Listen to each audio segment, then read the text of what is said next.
सच सुनना है। इंडिया में 18 से 30 साल के बीच का लड़का सबसे ज्यादा किस चीज से लड़ रहा होता है? कंपटीशन से? नहीं, अपने आप से। तुम पढ़ने बैठते हो पर प्रॉब्लम सिलेबस नहीं होता। प्रॉब्लम ये होती है कि अगर मैं सक्सेसफुल नहीं हुआ तो मेरी वैल्यू क्या है। और ये सवाल तुम ओपनली नहीं बोलते, पर रात को जब फोन साइड में रखते हो ये बैकग्राउंड में चल रहा होता है। तुम फोकस लूज नहीं कर रहे, तुम अपनी आइडेंटिटी बचा रहे हो। इंडिया का सिस्टम तुम्हें बचपन से सिखाता है marks equals to value, rank equals to respect, package equals to status. और जब फ्यूचर अनक्लियर होता है तुम्हारा ब्रेन उसको डेंजर ट्रीट करता है। इसीलिए तुम डिस्ट्रैक्टेड नहीं हो, तुम थ्रेट मोड में हो। और जब तक तुम समझोगे नहीं कि तुम्हारा दिमाग परफॉर्मेंस नहीं सर्वाइवल चूज कर रहा है, तुम हर बार खुद को ब्लेम करोगे। और आज इस वीडियो में मैं तुम्हें प्रूफ के साथ बताऊंगा तुम लेजी नहीं हो, तुम ब्रोकन नहीं हो, तुम्हारा nervous system constant competition alert में अटका हुआ है। और अगर तुम 18 से 34 के बीच में हो तो ये वीडियो शायद तुम्हारी सबसे इंपॉर्टेंट वीडियो हो सकती है, क्योंकि आज हम फोकस के पीछे नहीं जाएंगे, हम उस डर तक जाएंगे जहां से फोकस टूटना स्टार्ट होता है। और उस डर को समझने के लिए हमें थोड़ा अनकंफर्टेबल होना पड़ेगा। मैं तुमसे एक सिंपल सवाल पूछता हूँ, अगर कल रिजल्ट आए और तुम्हारा नाम लिस्ट में ना हो तो सबसे पहला थॉट क्या आएगा? Next attempt? सच बोलो। या फिर ये आएगा मैं इनफ नहीं हूँ? यहीं से गेम स्टार्ट होता है। देखो, फेलियर का डर उतना डेंजरस नहीं होता जितना वैल्यू लूज होने का डर होता है। तुम एग्जाम से नहीं डरते, तुम आइडेंटिटी कोलैप्स से डरते हो। इसीलिए जब तुम पढ़ने बैठते हो तुम सिर्फ चैप्टर ओपन नहीं करते, तुम अपनी सेल्फ वर्थ स्टेक पे रख देते हो। और ब्रेन को ये पसंद नहीं। ब्रेन का काम सिंपल है, तुम्हें जिंदा रखना।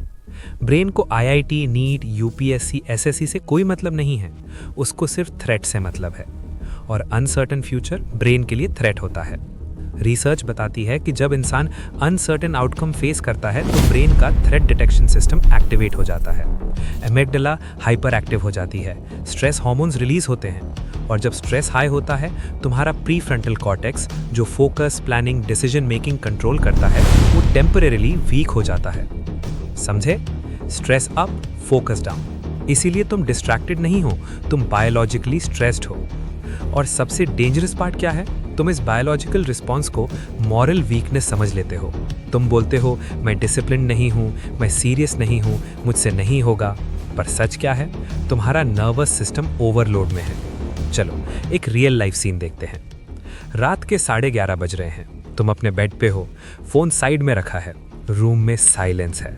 और अचानक थॉट आता है, मैं 23 साल का हो गया, अगर 2 साल में सेटल नहीं हुआ तो? बस सारी नींद एकदम से गायब। कल सुबह का फोकस भी गायब हो गया, एनर्जी डाउन। और फिर तुम YouTube पे सर्च करते हो how to focus 10 hours daily. पर तुम्हें फोकस टेक्निक नहीं चाहिए, तुम्हें सेफ्टी फीलिंग चाहिए।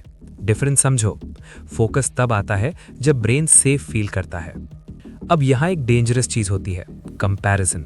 इंडिया में 18 से 30 एज ग्रुप सबसे ज्यादा सोशल कंपैरिजन करता है। सोशल मीडिया पे success stories, rank screenshots, package posts. और स्टडीज शो करती हैं कि constant comparison self esteem reduce करता है और एंजाइटी लेवल्स इंक्रीज करता है। मतलब तुम सिर्फ कंपटीशन में नहीं हो, तुम कांस्टेंट कंपैरिजन एक्सपोजर में हो। और जब सेल्फ एस्टीम लो होती है ब्रेन रिस्क अवॉइड करता है, पढ़ाई रिस्क लगने लगती है, क्योंकि अगर ट्राई किया और फेल हो गए तो सेल्फ इमेज और टूट जाएगी। इसीलिए तुम अवॉइड करते हो। अवॉइडेंस को तुम प्रोक्रास्टिनेशन बोलते हो। साइकोलॉजी उसको बोलती है इमोशनल रेगुलेशन स्ट्रैटेजी। तुम काम से नहीं भाग रहे, तुम इमोशनल पेन से बच रहे हो। ये सुन के अजीब लगा, पर सोचो, अगर फोकस ही प्रॉब्लम होती तो तुम मूवी 2 घंटे कैसे देख लेते हो, गेम 3 घंटे कैसे खेल लेते हो? प्रॉब्लम अटेंशन कैपेसिटी नहीं है, प्रॉब्लम सिलेक्टिव थ्रेट रिस्पॉन्स है। जो चीज तुम्हारी आइडेंटिटी को थ्रेटन करेगी उस पे ब्रेन रेजिस्टेंस करेगा। अब मैं तुम्हें वो 5 चीजें ब्रेक डाउन करके दिखाऊंगा जो एक्चुअली स्टूडेंट्स को तोड़ रही है। और अगर तुम इसमें खुद को देख पाओ तो शायद आज के बाद तुम खुद को लेजी बोलना बंद कर दोगे। और अगर तुम यहाँ तक सुन रहे हो तो 1 सेकंड के लिए पॉज लो और ऑनेस्टली सोचो, तुम फोकस लूज कर रहे हो या तुम अपनी आइडेंटिटी बचाने की फाइट लड़ रहे हो? तो चलो लेयर नंबर 1 से स्टार्ट करते हैं। पहला, साइकोलॉजिकल मैकेनिज्म। तुम्हारे दिमाग में क्या चल रहा है? सबसे पहले एक ब्रूटल ट्रुथ, तुम्हारा ब्रेन सक्सेस के लिए डिजाइन नहीं हुआ, तुम्हारा ब्रेन सर्वाइवल के लिए डिजाइन हुआ है। और सर्वाइवल का मतलब होता है डेंजर डिटेक्ट करो। अब प्रॉब्लम क्या है, आज जंगल नहीं है पर अनसर्टेनिटी जंगल जैसा फील होती है। जैसे अगर सिलेक्शन नहीं हुआ तो लोग क्या कहेंगे, टाइम वेस्ट हो गया। ये थॉट्स ब्रेन के लिए हाइपोथेटिकल नहीं होते, ये पोटेंशियल थ्रेट होते हैं। जैसे ही थ्रेट फील होता है एमिगडाला एक्टिवेट होता है, कॉर्टिसोल रिलीज होता है, हार्ट रेट स्लाइटली अप होता है, मसल टेंशन होती है और सबसे इंपॉर्टेंट प्री फ्रंटल कॉर्टेक्स की एफिशिएंसी डाउन होती है।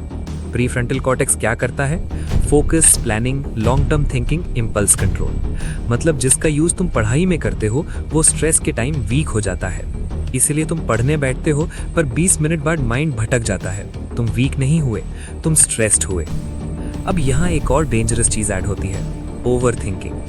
ब्रेन को अनसर्टेनिटी पसंद नहीं, इसीलिए वो फ्यूचर सिमुलेट करता रहता है। Worst case, worst case, worst case.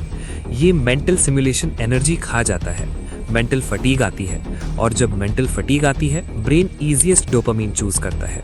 Phone, scroll, short video, temporary relief, फिर गिल्ट, फिर सेल्फ डाउट, फिर एंजाइटी और साइकिल रीस्टार्ट। इस साइकिल को नाम दो अनसर्टेनिटी लूप। अगर तुम इस लूप में हो तो प्रॉब्लम फोकस नहीं है, अनरिजॉल्व्ड थ्रेट है। अब दूसरी layer, scientific and data proof. ये सिर्फ थ्योरी नहीं है, स्टडीज कंसिस्टेंटली शो करती हैं कि high academic stress directly working memory को इंपायर करता है।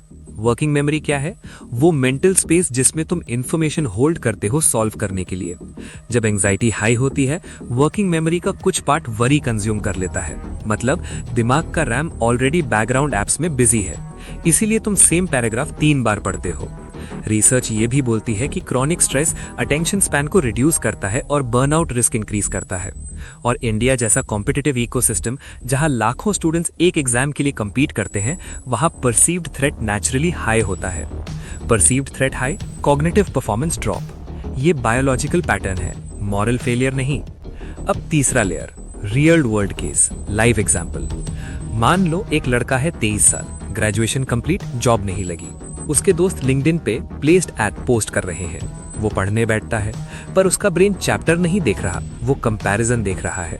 उसका इंटरनल डायलॉग कुछ ऐसा होता है, सब आगे निकल गए, मैं लेट हो गया, शायद मैं उतना स्मार्ट नहीं। अब ध्यान दो, ये थॉट्स फैक्चुअल नहीं होते, ये थ्रेट इंटरप्रिटेशन होते हैं। और जैसे ही सेल्फ इमेज थ्रेट में आता है ब्रेन प्रोटेक्ट मोड में चला जाता है।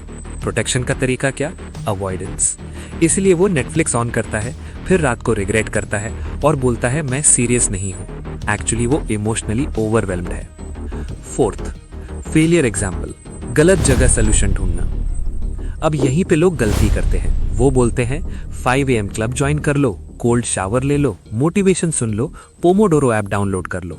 टेम्परेरी बूस्ट मिलता है, पर जैसे ही नेक्स्ट सेटबैक आता है सिस्टम क्रैश। क्योंकि रूट प्रॉब्लम प्रोडक्टिविटी नहीं थी, रूट प्रॉब्लम थी आइडेंटिटी इनसिक्योरिटी। जब तक तुम अंदर के डर को एड्रेस नहीं करते डिसिप्लिन आर्टिफिशियल रहेगा, और आर्टिफिशियल डिसिप्लिन लॉन्ग टर्म में टूट जाता है।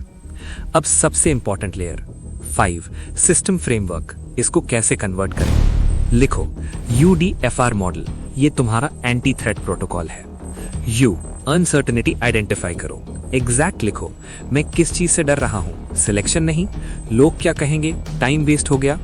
फियर को वेग मत रहने दो। डी, डाउट डिटेक्ट करो, रिपीट होने वाला थॉट पकड़ो, मैं एवरेज हूं, मैं लेट स्टार्ट किया, मैं कंसिस्टेंट नहीं। थॉट को आइडेंटिफाई करते ही उसकी पावर कम होती है। एफ, फियर न्यूट्रलाइज करो, वर्स्ट केस रियलिस्टिकली लिखो, अगर फेल हो गए तो next attempt, skill build, alternate path. Brain को क्लैरिटी मिलती है, थ्रेट इंटेंसिटी कम होती है। R, reduce overload. अब सिर्फ एक टास्क चूज करो, 1 hour, no future thinking allowed, बस प्रेजेंट एक्शन। फोकस फोर्स नहीं करना, थ्रेट कम करो, फोकस ऑटोमेटिकली इंप्रूव होगा। अब ध्यान से सुनो, तुम्हारी जनरेशन डिस्ट्रैक्टेड नहीं है, तुम्हारी जनरेशन ओवर प्रेशराइज्ड है। तुम फोकस के पीछे भाग रहे हो जबकि तुम्हें सेफ्टी बिल्ड करनी चाहिए, और जब सेफ्टी फील होती है ब्रेन नेचुरली डीप वर्क करता है। इसीलिए आज से खुद को लेजी बोलना बंद करो, खुद को स्ट्रेस्ड बोलो। और स्ट्रेस्ड बंदा ट्रेन हो सकता है, लेजी बंदा होपलेस फील करता है। डिफरेंस समझो। अब मैं तुमसे एक सीरियस सवाल पूछता हूं, अगर तुम्हारी प्रॉब्लम फोकस नहीं आइडेंटिटी इनसिक्योरिटी है तो क्या तुम गलत वॉर लड़ रहे थे? अगर ये वीडियो तुम्हें थोड़ा भी मिरर दिखा रही है तो इसको शेयर करो उस इंसान के साथ जो साइलेंटली प्रेशर में है। और अगर तुम चाहते हो नेक्स्ट वीडियो में मैं कंपैरिजन का साइकोलॉजिकल ब्रेकडाउन करूं तो कमेंट में लिखो कंपैरिजन नेक्स्ट। ये सीरीज अभी स्टार्ट हुई है और अगला एपिसोड और डेंजरस होगा।